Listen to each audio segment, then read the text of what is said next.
HEC के मजदूर जो है लगातार अपने हक और अधिकार के लिए आंदोलन कर रहे हैं। उनका कहना है कि एचईसी के द्वारा एक प्रोजेक्ट पे काम करवाया गया और उनका वेतन अभी तक नहीं मिला है, उसी को लेकर वो आंदोलन कर रहे हैं। आज इसी आंदोलन पर आजसू पार्टी ने इन पर मिलकर संज्ञान लिया और उनका कहना है कि आजसू पार्टी हमेशा एचईसी के मजदूर के साथ रहेंगे। मौके पर क्या कुछ कह रहे हैं आजसू के नेता, आइए जानते हैं। कर्मियों के संघर्ष समिति के इस कार्यक्रम में हम लोग उनके दर्द के साथ, उनकी समस्याओं के साथ, उनके संघर्ष के साथ जुड़ने के लिए आजसू पार्टी की ओर से केंद्रीय अध्यक्ष सुदेश कुमार महतो के निर्देशन पर प्रवीण प्रभाकर जी और हम आज उपस्थित हुए हैं। और पूरी परिस्थिति को यहाँ जानने के बाद हम उन्हें अवगत कराएंगे और निश्चित तौर पर कि जो स्थिति यहाँ चल रही है, करीब 13-14 दिन से इन लोग धरना पे हैं और संघर्ष कर रहे हैं, लेकिन ना तो प्रबंधन के माध्यम से या प्रबंधन के द्वारा कोई सकारात्मक पहल की जा रही। यहाँ वही लोग हैं जिन लोगों ने जमीन दिया, जो लोग विस्थापित हुए और विस्थापितों के जो आश्रित परिवार है और उन लोग उनके साथ जो काम करने वाले हैं वही लोग हैं।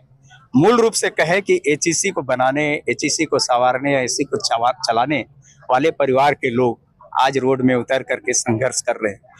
झारखंड बनाने के पीछे ये उद्देश्य था कि झारखंडियों को, जो लोग विस्थापित हुए, उनका हक मिले। जो संस्थान बना है उसमें उचित रूप से इनको नौकरी और मुआवजा मिले। दुर्भाग्य है कि लोग परमानेंट नौकरी तो नहीं दे रहे हैं, ठेका मजदूरी के माध्यम से, आउटसोर्सिंग के माध्यम से यहाँ के लोगों को नौकरी में रखने का काम कर रहे हैं और उसको भी वो एजेंसी जब मर्जी उसको हटाने का काम कर रही है, जो हटा देते हैं। इस तरह का रवैया से ये लोग त्रस्त हैं। लोग मजदूर को मजबूर ना करें। जिस दिन मजबूर हो जाएगा और मजबूती के साथ लड़ेगा तो निश्चित तौर पर चाहे सरकार हो चाहे मैनेजमेंट हो, इनकी आवाज को सुनने के लिए उनको मजबूर होना पड़ेगा। जिंदाबाद,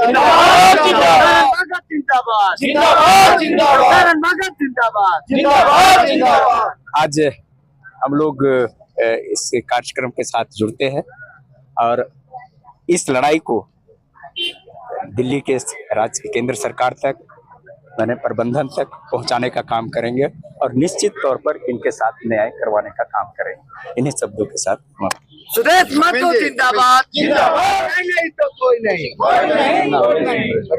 आज आप लोग मजदूरों के साथ खड़े हैं, जो डिमांड है उसमें क्या स्टैंड लेंगे? निश्चित तौर पर आजसू ने अलग राज्य की लड़ाई लड़ी है और अलग राज्य की लड़ाई लड़कर जिन लोगों के लिए हम लोगों ने अलग राज्य की लड़ाई लड़ी, अगर आज भी उन्हें रोड पर उतरने के लिए मजबूर होना पड़ रहा है तो ये इस राज्य के लिए दुर्भाग्य की बात है। क्योंकि जिनके लिए और जो शहीदों के सपनों का झारखंड बनाना चाहते थे, वही तो ये लोग यहाँ खड़े हैं जो आज इस राज्य के असली मालिक हैं और रोड पर उतर कर आंदोलन कर रहे हैं। तो निश्चित तौर पर जहां तक भी इस लड़ाई को ले जाने की बात होगी, चाहे रांची से लेकर दिल्ली तक, आजसू पार्टी तैयार है इसके लिए और सुदेश महतो जी का स्पष्ट निर्देश है इसमें, इस लड़ाई को हम लोग आगे बढ़ाएंगे और इन जो यहाँ पर सप्लाई मजदूर समिति जो है, संघर्ष समिति जो है, इनकी मांगों को हम आगे बढ़ाने का काम करेंगे, लड़ाई को आगे बढ़ाने का काम करेंगे। लड़ाई में आप लोग अपनी करते हुए बहुत सारी की बात है, इसलिए एकजुट हुए। हम देख रहे हैं कल दो चावल होते अलग अलग मत होंगे, लड़ाई अभी बाकी है, समझे ना। ये बाहरी और दूसरी की लड़ाई नहीं है, ये विस्थापित की लड़ाई नहीं है। अरे यहाँ से लोग बाहर, झारखंड से बाहर के लोग आप काम करते हैं, उनका भी लड़ाई है। इसलिए ये मत समझिए कि ये विस्थापित का ही लड़ाई है।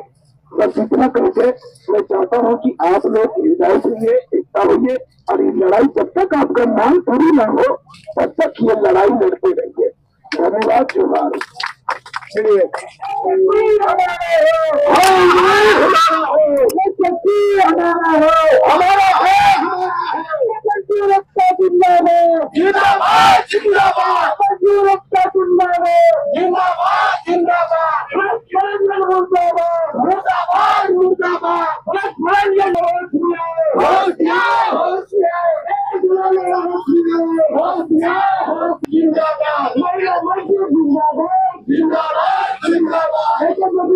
जिंदाबाद जिंदाबाद